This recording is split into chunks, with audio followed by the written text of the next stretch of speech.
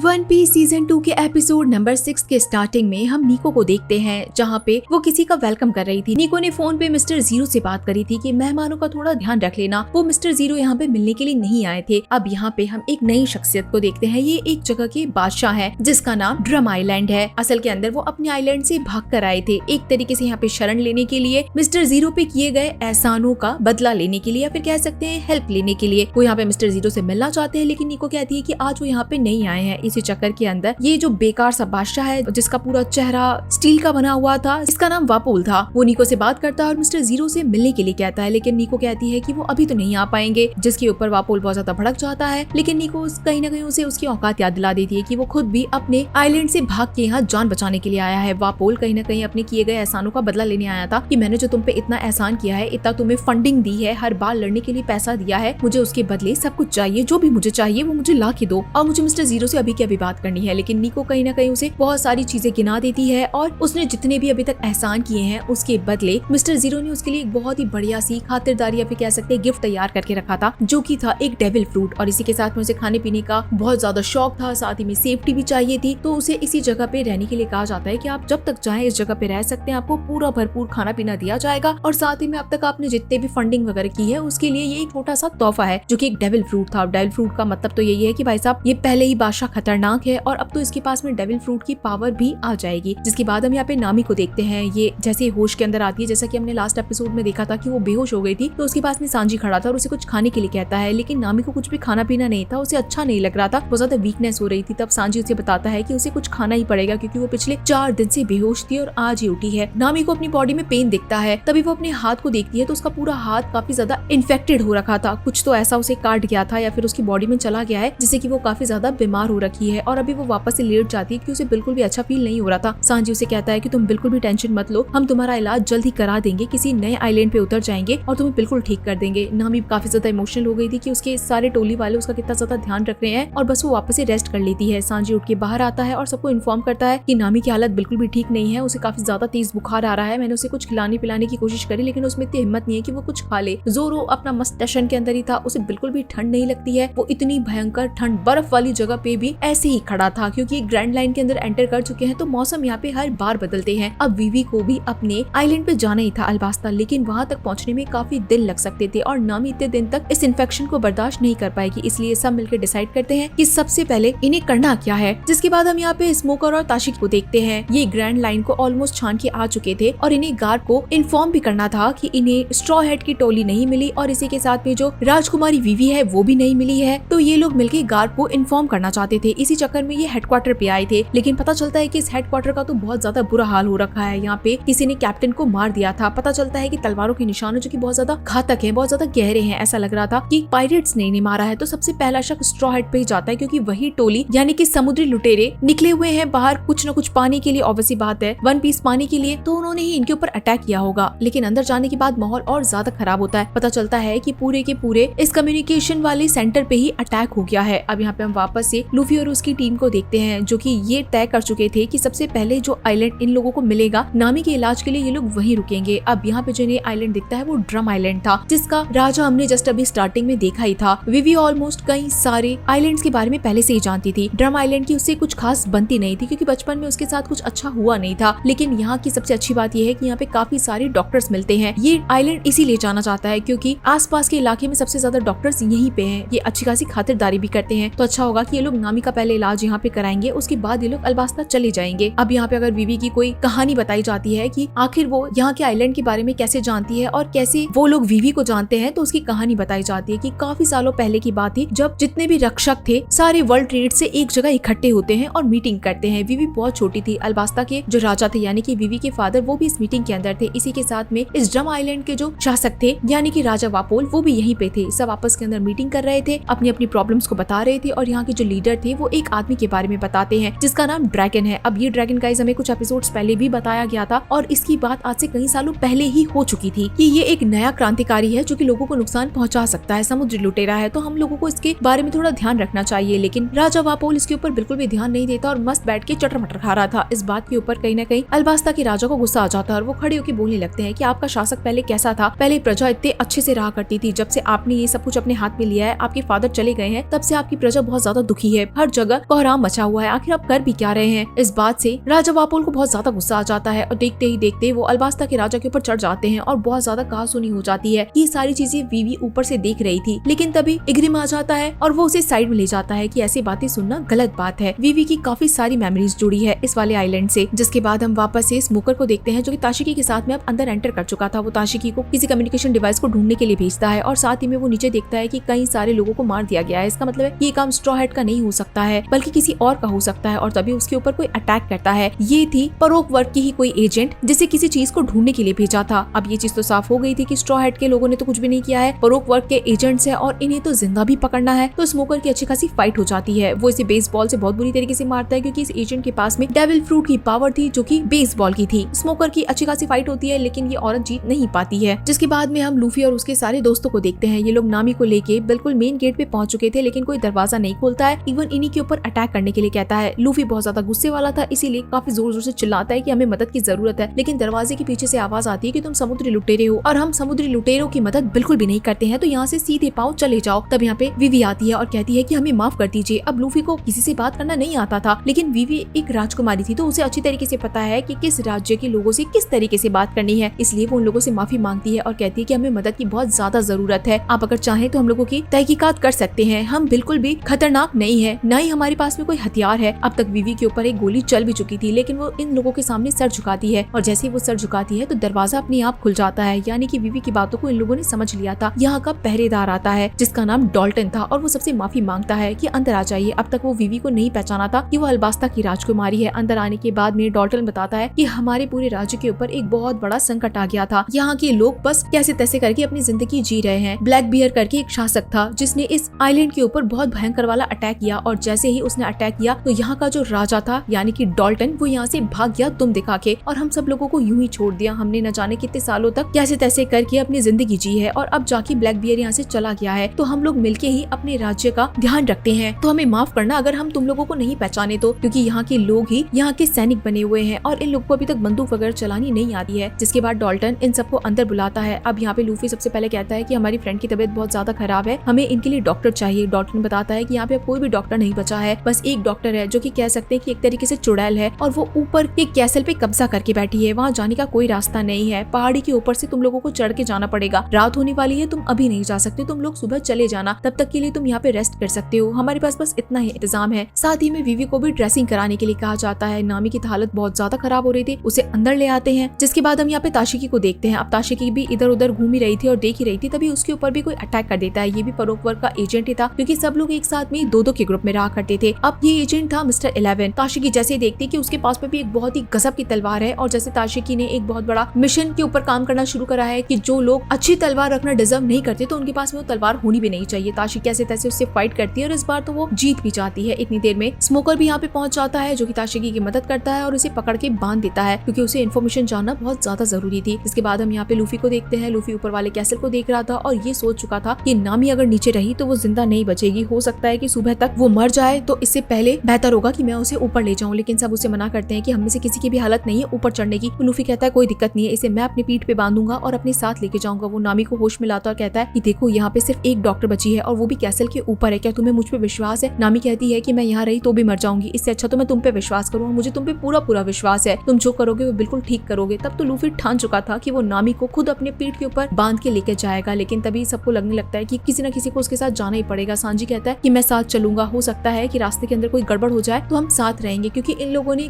एक अफवाह भी सुनी थी कि ऊपर एक हिम मानव रहता है, यानी कि बर्फ में रहने वाला दानव, तो इनके ऊपर कभी भी अटैक हो सकता है, तो एक जन का होना जरूरी है। लूफी अपने पीठ के पीछे नामी को बांधता है और उसे कहता है कि बस पकड़े रहना, चाहे कुछ भी हो जाए मैं तुम्हें ऊपर ले जाऊंगा और ठीक करा दूंगा। और लूफी यहाँ से चढ़ना शुरू करता है। सांजी भी उसके साथ में ही था। बहुत तेज बर्फ का तूफान था लेकिन फिर भी लोग रुकते नहीं है। यहाँ पे उसोब भी काफी ज्यादा परेशान था और कुछ न कोई डिवाइस बनाने की कोशिश कर रहा था। इतनी देर में उसके पास में जोरो आता है और उसे कोई बातचीत करने की कोशिश करता है कि शायद मुझे जाना चाहिए था लूफी के साथ में। उसोब को गुस्सा आ जाता है और कहता है कि फालतू बातें करने से अच्छा था कि तुम्हें पहले डिसीजन लेना चाहिए था, चले जाओ यहाँ से, दिमाग खराब मत करो। पहली बार जोरो को किसी बात का बुरा लगता है और वो कहता है कि तुम ये बात प्यार से भी कह सकते थे, और वो यहाँ से चला जाता है। उसोब को भी फील होता है कि शायद उसे जोरो को इतना नहीं कहना चाहिए था। जिसके बाद में विवी और ये साथ में बैठे थे और विवी अपनी पुरानी बातें बताने लगती है कि जिस वक्त इग्रिम ने उसे मना किया था कि नहीं तुम ऐसे किसी की बातें नहीं सुन सकती, जब तुम्हारा सही वक्त आएगा तब तुम्हें भी बैठना पड़ेगा, ऐसी ही बड़ी बड़ी मीटिंग्स के अंदर, तब तुम आराम से अपनी चीजें सीख सकती हो। तब यहाँ पे विवी कहती है कि मैं अगर इन मीटिंग्स को सुनूंगी नहीं तो मुझे पता ही कैसे चलेगा कि राज्य में आखिर क्या चल रहा है। ये आपस में बातचीत कर ही रहे थे और हंसी मजाक कर ही रहे थे कि तभी यहाँ पे वापोल आ जाता है जो कि बहुत ज्यादा भड़का हुआ था, मीटिंग के अंदर से गुस्सा होकर आया था और अपने दो चमचों के साथ में आगे बढ़ता है। विवी उसे दिखती है क्योंकि उसके बाप से उसका झगड़ा हुआ था, तो वो विवी को उठाकर इतने सारे लोगों के बीच में चाटा मार देता है और कहता है कि लड़की तुम मेरे बीच रास्ते में कैसे खड़ी हो। इस बात के ऊपर इग्रिम को बहुत गुस्सा आता है, वो एकदम सामने खड़ा हो जाता है। डॉल्टन भी पीछे खड़ा था। सबको पता था कि यहाँ पे वापोल की गलती थी, उसे बच्ची को नहीं मारना चाहिए था, लेकिन यहाँ पे विवी बचपन के अंदर इतनी समझदार थी कि वो कहती है कि मुझे माफ कर दीजिए, मैं ही आपके रास्ते में खड़ी थी। और वापोल क्या ही करता इतने लोगों के बीच में, तो वो गुस्सा होकर चला जाता है। जाने से पहले डॉल्टन भी माफी मांगता है। विवी छोटी सी बच्ची थी जिसके चेहरे चेहरे पे तो इवन हाथ भी छप गया था। इग्रिम उसके पास आता है और उसे समझाता है कि तुमने आज बहुत बड़ा काम किया है, तुम इतनी सी बच्ची हो लेकिन तुम कितनी समझदार हो, तुमने यहाँ पे बिना कोई बड़ा सा बवंडर किए इस बात को शांति से समझ ली, तुम बहुत अच्छी राजकुमारी बन के निकलोगी, मुझे तुम पे बहुत गर्व है। ये सारी बातें डॉल्टन भी सुन रहा था कि अल्बास्ता की राजकुमारी बहुत समझदार है, वो छोटी सी बच्ची बिल्कुल भी ना समझ नहीं है। हालांकि उनका शासक बहुत ही ज्यादा बुरा है, यानी कि ये वापोल। जिसके बाद उसोप उसकी बातें सुन रहा था और कहीं ना कहीं उसे समझाता है कि तुम्हें अब खुद के बारे में सोचना पड़ेगा, आखिर तुम कब तक ये सब बातें सोचती रहोगी, तुम्हें आगे बढ़ना पड़ेगा, अब काफी साल हो चुके हैं। लेकिन विवी का कहना था कि उसे बस उसका राज्य सही सलामत होना चाहिए, बस वो यही चाहती है। यहाँ हम वापस से बर्फ का सीन देखते हैं जहाँ पे लूफी कैसे तैसे करके नामी को ऊपर की तरफ लेके जा रहा था। उसकी हालत काफी ज्यादा खराब हो रही थी क्योंकि इतनी तेज ठंडी हवाएं थी, सीधा उसके मुंह पे लग रही थी। इवन एक बार तो उसका हाथ भी फिसल गया था, लेकिन फिर भी उसने पकड़ लिया। लेकिन कुछ ही देर बाद में सांजी का हाथ फिसल गया और वो बहुत भयंकर तरीके से नीचे गिर रहा था। लेकिन लूफी ने अपने गर्दन को लंबी करी, अपने डेविल फ्रूट पावर का इस्तेमाल करा और सांजी की जान बचा के उसे सीधा ऊपर की तरफ फेंक दिया। उसके बाद में खुद कैसे तैसे करके हाथों को ऊपर ले जाके नामी को ऊपर तक ले ही जाता है। कैसल के बिल्कुल सामने खड़ा था, लेकिन उसके बाद जाके उसकी हालत बिल्कुल खत्म हो जाती है। उसके सामने ऐसा लगता है कि कोई दानव आता है और लूफी उसे मदद मांगता है कि प्लीज हमारी मदद करो, हम बहुत ज्यादा मुसीबत में है, प्लीज मदद करो। और लूफी कहीं ना कहीं अपनी आंखें बंद कर लेता है। जिसके बाद सीन यहाँ स्मोकर के ऊपर शिफ्ट होता है। वो परोक वर्ग के एजेंट से बातचीत करता है और उसे पूछने की कोशिश करता है कि वो आखिर यहाँ पे क्या करने के लिए आया है, लेकिन ये एजेंट उसे कुछ भी नहीं बताता। स्मोकर को समझ में आ जाता है कि वो अगर कुछ बताएगा नहीं तो काम का भी नहीं है। इसी चक्कर में वो उसके अंदर स्मोक डाल देता है और उसे बेहोश कर देता है। ताशिकी कहती है कि अरे हमें इससे तो काफी ज्यादा इन्फॉर्मेशन की जरूरत थी, लेकिन स्मोकर कहता है कि वैसे भी कुछ नहीं बताने वाला था, वो यहाँ पे कुछ न कुछ तो ढूंढ रहा था और वो चीज हमें खुद को ढूंढनी पड़ेगी। यानी कि ये एक टेलीफोन है जो कि जिंदा है, शायद उसी से इन्हें इन्फॉर्मेशन मिल सकती है। यहाँ पे हम डॉल्टन और जोरो को देखते हैं जो कि आपस में बातचीत कर रहे थे और साथ ही में इस छोटे से आइलैंड पे हुए कहर के बारे में बात करते हैं कि जो वापोल राजा है वो बहुत ही बुरा है, बहुत ही बुरा शासक है। उसने कभी भी अपनी जनता के बारे में नहीं सोचा, किसी के बारे में नहीं सोचा। जब बुरा वक्त आया तो वो खुद पीठ दिखा के भाग गया। जोरो ये सारी बातें सुन के कहता है कि मैं तुम लोगों के लिए बहुत ज्यादा शुक्रगुजार हूँ कि तुमने हमारी टोली को जगह दी, हम सबको रहने की जगह दी, हर चीज की व्यवस्था करी। तो अगर कभी भी तुम्हारे ऊपर कोई भी आंच आ जाए तो मेरी तलवार हमेशा तुम लोगों के लिए है। डॉल्टन हमेशा से परेशान था कि अगर वापस से राजा वापोल आ जाएगा तो क्या ही होगा, क्या ये लोग वापस से अपनी जगह को रिकवर कर पाएंगे, अपने मेंटल स्टेट को रिकवर कर पाएंगे, या फिर वापोल आके वापस से शासक करने लगेगा। जिसके बाद में सीनियर नामी के ऊपर शिफ्ट हो जाता है। नामी जो कि इतनी ज्यादा इन्फेक्टेड थी, तभी उसे होश आ जाता है क्योंकि उसका सही से इलाज शुरू हो चुका था। इसका मतलब है कि वो जो भयानक सा दानव आया था उसने इन लोगों को अंदर ले लिया था और उसके बाद में इनकी मरहम पट्टी कह सकते हैं शुरू कर दी थी। नामी की तबीयत अब काफी ज्यादा ठीक थी। यहाँ पे छोटा सा एक जानवर आता है जो कि स्टार्टिंग में मैं आपको बता देती हूँ, ये एक रेंडियर है जो कि बोल सकता है और अब वो नामी से बातें करने लगता है। नामी को पता चलता है कि इसका सारा इलाज इसी ने करा है। इस छोटे से रेंडियर का नाम चॉपर है जो कि नामी को थोड़ा सा रेस्ट करने के लिए कहता है। इतनी देर में यहाँ पे डॉक्टर आ जाती है जो कि खुद को कहती है कि तुम मुझे डॉक्टरीन बुला सकते हो। वो नामी से बातचीत करने लगती है कि तुम्हें जिस तरीके की बीमारी हुई थी वो एक कीड़े के काटने से हुई थी, ऐसा कीड़ा गायब हो गया था। ऐसा कीड़ा तुम्हें तभी काट सकता है जब तुम बिल्कुल